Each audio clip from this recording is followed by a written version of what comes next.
রমজান মাসের পর শয়তান যখন ছাড়া পায় তখন যা হয় এই ভিডিওতে তাই দেখাবো।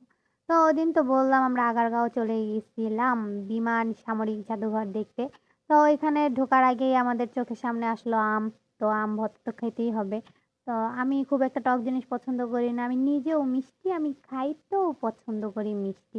এদিকে অবস্থা দেখেন আইসক্রিম খায়া আইসক্রিমের উপরে কাগজে যতটুকু লেগে আছে অতটুকুও ছাড়া যাবে না।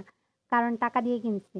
আর এদিকে এক বস্তা মেকআপ লাগাচ্ছি যেগুলা হিসাবের বাইরে। তো গাইস কেমন আছেন আপনারা সবাই? অবশ্যই ভিডিওটা দেখে একটু শেয়ার করে দিয়ে যাবেন।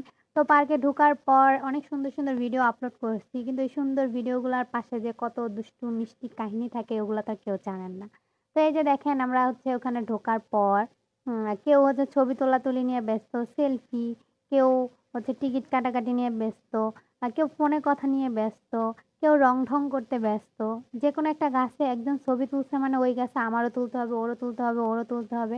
তো ছেলেরা পার্কে ঘুরতে যায় প্রাকৃতিক সৌন্দর্য বা পার্কের মধ্যে কি আছে এগুলা দেখার জন্য। আর মেয়েরা পার্কে যায় পার্কের সাথে নিজেকে কেমন মানিয়েছে সেটা দেখার জন্য। ক্যামেরায় আমাকে কেমন লাগছে ওইটাই বড় বিষয়।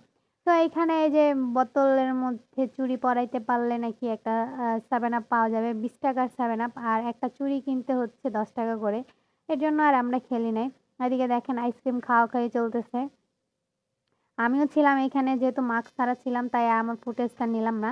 বাট কোথাও একটা ঘুরতে গেলে না অনেক মজা হয়। আর আমার ক্ষেত্রে যেটা হয় ঘুরতে যাওয়ার আগে সাজতে বাসায় অর্ধেক সময় শেষ। দেখেন বান্দর কেমনে গাছে ঝুলে।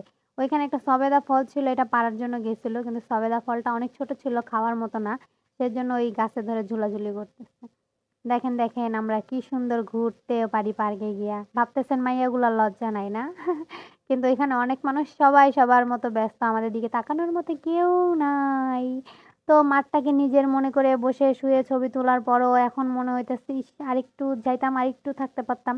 এখন থেকে কোথাও গেলে টাইম নিয়ে যাইতে হবে। অনেকে দেখি টাইমের আগেই চলে যায়, যায়া পার্ক বন্ধ পায়। আর আমরা টাইমের পরে চলে যেয়ে এখন ছবি তোলার সময় পাচ্ছি না। তো গাইস কেমন লাগলো আমার ভিডিও দেখতেছেন যেহেতু অবশ্যই একটা শেয়ার করে দিয়ে যাবেন।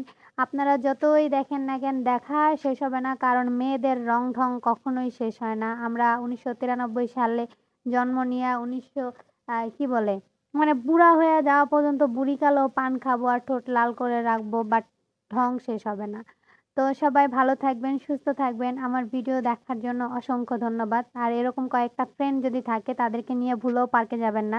তাইলে জীবন শেষ। ফোনে কথা বলতেই থাকবে। কেউ নিজের মতো নিজে সময় নিবে। আপনাকে সময় দেওয়ার মতো কেউ নাই। তারপর আমার মতো একা হাঁটতে হবে আর ভিডিও করতে হবে। যাই হোক একটা ক্যামেরাম্যান খুঁজতেছি। কেউ যদি কারো যদি ক্যামেরা থাকে তাহলে আমার সাথে যোগাযোগ করবেন। আল্লাহ হাফেজ।